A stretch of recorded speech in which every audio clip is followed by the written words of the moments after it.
Hello everyone, I hope everything is going well. I received a lot of messages, emails, questions from my students and also from other Panflute players regarding the maintenance of the instrument, how to clean it, how to tune it, or if you get cracks on it, how to, let's say, glue it. Well, and I thought that, yeah, it will be fun to make a short clip and show to you what products I'm using and how I'm cleaning the instrument. The Panflute, you have to clean it more or less each 2 weeks, 10 days, 14 days, let's say. It's not like the other instruments where you need to clean it up, like the clarinet or saxophone or the flute. You have to clean it up after each practice session. Every time after you finish with your practicing session, I recommend to place your instrument upside down like this on a flat surface to make sure that all the condense and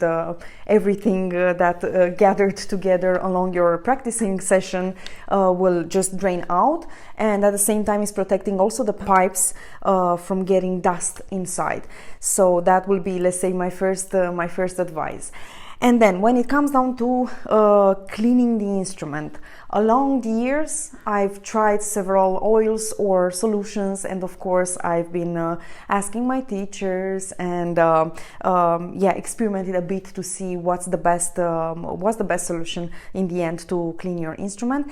And I set up to propolis tincture or propolis extract. I will put a link down below from where you can buy it, and I think this solution is the best, first of all because it has alcohol, but at the same time it has also propolis extract, which is very good also for our health or immune system, not counting that the wood is protected. So as you probably know, even if you get a cut on your finger and you put propolis, then it would create this layer, and then the alcohol is disinfecting. So for the Panflute, because we use a lot, of course, with the breathing, and we place it very much here, you know, underneath the lip and everything, it's good to, let's say, kill the bacteria that are gathering inside the pipe, and after that to have an extra layer of protecting the, you know, the pipe. You will need a stick. You can either go to, you know, a shop where they sell all these kind of things, or you can order it online like a tuning kit, and then they will give to you also this sort of stick. It can be made out of wood or plastic. Or if you have at home something similar. Before this I had like 2 chopsticks, you know, the ones that you eat Japanese, Chinese food, and then I glued them together to make sure that they are long enough. And besides this, I'm using a bandage. I think this is the best way to, the best thing to use it, not a soft cloth, because even with a soft cloth sometimes they absorb too much of the product or they get stuck inside the small pipes.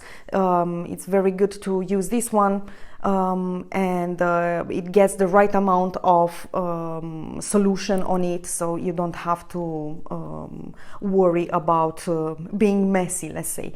The way that I'm doing it is that I'm wrapping it up, let's say this bandage, and I make sure that I make it somehow tight so it's not loosen up, otherwise it will get stuck inside the pipe. And of course I'm just cutting it.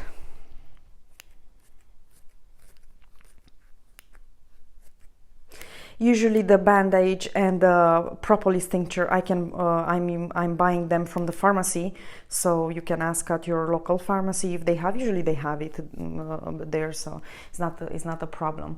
And then this is the propolis tincture, and it's good because it has, I think, 30% of alcohol. Of course you can use also oil like almond oil or mustard oil, or not so much of a greasy oil, let's say, but the thing is that it's going to stay inside. It's to the formula is too thick, and then not counting that doesn't have any alcohol, and I prefer to clean a bit this, especially the instrument, with a bit of alcohol, making sure that I don't have problems. Then I put a bit of product on along the stick, let's say. Make sure that all the bandage is absorbing the tincture, and then yes, I usually do it. Depends also on the length of your pipe. So if you have a 26-25 pipe instrument, then of course you make sure that it's almost 3/3 out of it soaked. Okay, and then the way that I'm doing is like going inside each and every pipe, and with circular movements I'm cleaning the pipe till I feel the bottom. So I'm not pushing too much because I don't want to take out the wax, or if you have a Panflute tuned with you know, with the rubber caps, then of course you push them out, but I'm just touching a bit the bottom, and then I'm just going in circular motions on each and every pipe, making sure that I'm covering each side of the pipe inside. And then you can see that actually it's absorbing very fast. So if you feel that, okay, there is no product, it got already absorbed, or yeah, it's a bit dry, you can add a bit more. The thing with the propolis is that also the smell is very nice, and it stays for quite some days, and at the same time it's not leaving any greasy marks. So because of that, alcohol is quickly evaporating, and then the actual tincture, you know, it's protecting the pipe, making an extra layer. After that usually I'm taking out the bandage. I'm going like this and clean also outside. So even, of course, the instrument has a lock on top, which is making it shiny, but with this one I can take out the dust that can you know, with time can get there, and yeah, giving an extra, let's say, protection. Okay, well, now the instrument is cleaned. After you do this, you can either place it like that in case, let's say, an extra amount of product got inside, so you can easily take it out, and at the same time I recommend that you wait around like 30 minutes or so, and then you can play. Okay, well, now that we are done with the with cleaning the instrument, of course, if you want, you can use after this step, let's say, almond oil. It's not that greasy, so if you want to, let's say, hydrate the pipe, or if you feel that your pipes are a bit dry, if you have an old instrument, it's recommended to, you know, to use a bit of oil to make sure that the pipe gets hydrated. Otherwise, just propolis is fine. Now into tuning the instrument. Well, my instruments are tuned with beeswax. If you have an instrument tuned with rubber caps, then you will get a stick, and then you know that if you push from inside out, then the tuning, it will go low, so it will go down, and if you push from outside, from this part inside, the tuning will go up. I recommend every time when you are tuning the instrument to use a tuner. You find these mobile apps on App Store, Google Play, and any other online stores, and you can check the tuning. So if you have your instrument usually tuned in 440 or 442, you can check it first. You play with your phone in front of you, and then you see where that line is going. If it's showing you that is a bit low in frequency, then you need to know that, okay, I need to push up, or if it's too high, then I need to push down. This is for the instruments with the rubber cap tuning. For the instruments with beeswax, you will receive a tuning kit, and This is consisting in, you know, these types of sticks. At one end is flat, and at the other end you have like a little, let's say, scoop. With this one you are literally beating up the wax, so you make sure that the wax is at a flat level, and with this one you take it out in case it's too high. Besides this, you will have also the wax, beeswax here.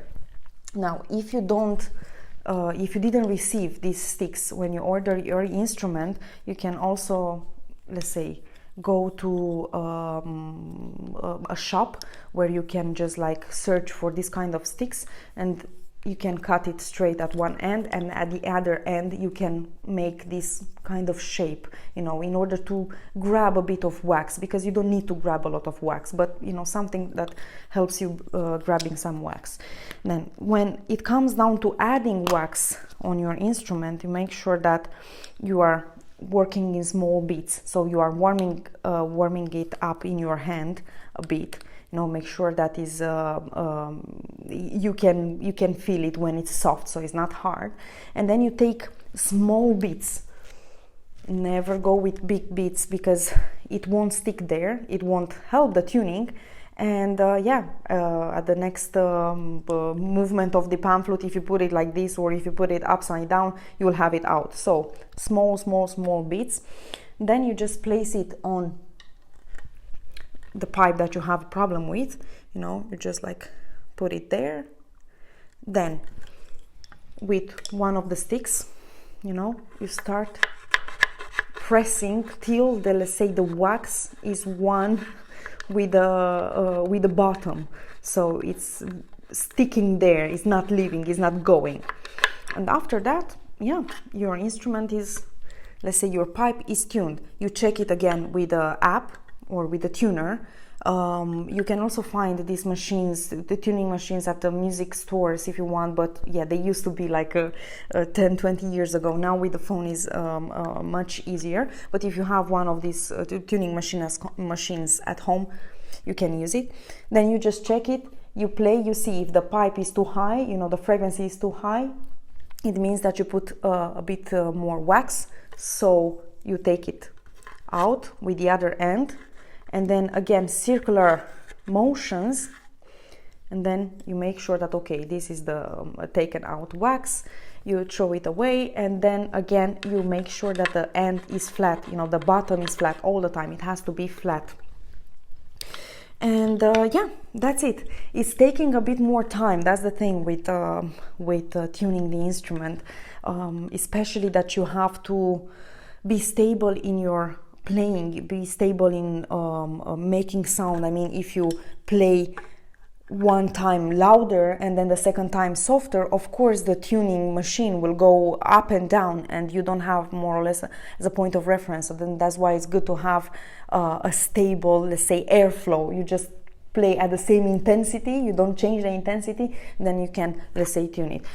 And yes, sometimes it takes even 2-3 hours to tune the entire instrument, and it's good to check it also the next day, because you never know. Sometimes it gets fine, let's say, when you do it on the spot, but then overnight or in 1 day or 2 days, the wax can expand a bit inside, and then the pitch is going up, and then you need to take it out. So it's a process. Nevertheless, the idea is that we don't tune the instrument weekly. Sometimes we check the tuning, let's say, maybe at 2 months, 3 months, depending on how much you use the instrument.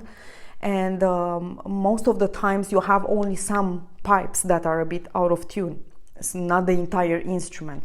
Now, in case you dropped your instrument, is very good to keep in mind that, yes, happens, you use your instrument, so don't feel don't feel that your entire world is collapsing, because this is how I feel. No, but the idea is that it's very sad when this thing is happening, and it's not that easy because they are not pamphlet builders or people that can help around unless we know someone around to help us with fixing the pipe. But if it happens, it can happen bad. Sometimes you can have your instrument broken in two, or sometimes you can just have some cracks on your instrument. If you have cracks on your instrument, I recommend to use wooden glue. So go with a wooden glue. I have this one here. I can again give you some links into the description, so then you can check it out if you want to order it on one of these websites. And make sure that you are applying this glue on the crack that you have, but not into a big amount, because if you add too much of a glue, then it becomes chunky, and then yes, you need to file it up with a sandpaper, or you need to somehow get rid of that excess glue. So you can use this, you can put it on the crack that you have. Let's say that I have a crack here, so I'm just placing the glue bit by bit. Sometimes you can have it also inside of the pipe, so you pour it a bit here, and you make sure that with some Q-tips or so you take out the excess, you don't leave any excess there. After this, if the wooden glue is not working or is not holding the pipe together, depends how bad it was cracked. You can go to, let's say, super glue, though I don't recommend that much. But in those situations, even if you have, let's say, your pipe cracked in 4 places and then is almost falling apart, it can still, let's say, save it until you go to the builder, or you order another instrument to have the pipe somehow helping you along the way till you get your new instrument or get it fixed. I tried a lot of brands of super glue and everything, and yeah, some of them worked, some others didn't, or I didn't like the quality or anything. So then I set up to this Poxipol thing, which I recommend it. It's very good, it dries very fast, it keeps everything together. It's not drying out, because that's the thing with super glue, even if you get it on your finger, it stays there, and it's pretty annoying. Not counting that on an instrument, it can become very bulky in that case. So I'm using this one. This one is a transparent one. There are a few websites where you can order it. Again, I can leave you the link into the description. And this one, it's great because it's a bit more, let's say, professional, if I can say that. It's not like any other super glue that you can buy from the supermarket. So it comes with this thing, the little tray inside, and then it has 2 tubes. You put a small quantity here, and then you mix it up with a spatula, if you have, a small one, and then with that one you can put it on, let's say, on the crack that you have on your pipe. I use this one a lot on my double bass, because the pipes are not glued together. They are glued up here where the embouchure part is, and down here. So sometimes that wood is just snapping, and then I just have 2 wobbly parts of the pamphlet that I have to deal with. So then I use those 2 because they really hold together. And even if in these cases, so if your pamphlet gets cracked here, so in between the pipes, it's holding it very much, and it can add also an extra, let's say, not necessarily an extra layer, but if you missed some parts of that pamphlet, of that pipe, let's say, it can somehow replace, it's like kind of sealing it up, and you can still use that pipe. Well, this is what I'm doing when I get my instrument cracked, or when I have to clean it up, or when I have to tune it. I hope, I hope it will help you. If you have any questions, please let me know in the comments. I'll see you next time.